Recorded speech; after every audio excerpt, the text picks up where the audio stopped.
Heat waves, ഉഷ്ണതരംഗങ്ങൾ.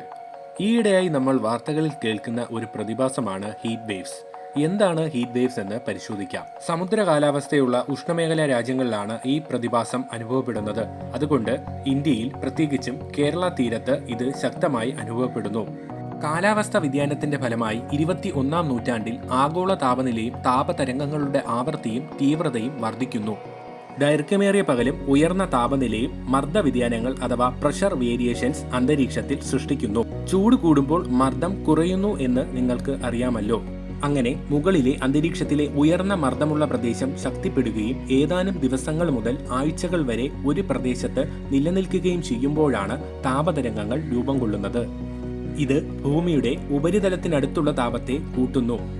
ഇന്ത്യയിൽ താപതരംഗങ്ങൾ സാധാരണയായി March മുതൽ ജൂൺ വരെയാണ് സംഭവിക്കുന്നത്. ചില അപൂർവ സന്ദർഭങ്ങളിൽ ജൂലൈ വരെയും നീളുന്നു. ഇന്ത്യയിൽ ചൂട് തരംഗം പ്രഖ്യാപിക്കുന്നതിനുള്ള മാനദണ്ഡം എന്താണെന്ന് നോക്കാം. ഒരു വെതർ സ്റ്റേഷന്റെ പരമാവധി താപനില സമതലങ്ങളിൽ കുറഞ്ഞത് 40 ഡിഗ്രി സെൽഷ്യസിലോ അതിൽ കൂടുതലോ, മലയോര പ്രദേശങ്ങളിൽ കുറഞ്ഞത് 30 ഡിഗ്രി സെൽഷ്യസോ അതിൽ കൂടുതലോ എത്തിയാൽ താപതരംഗങ്ങളായി കണക്കാക്കുന്നു.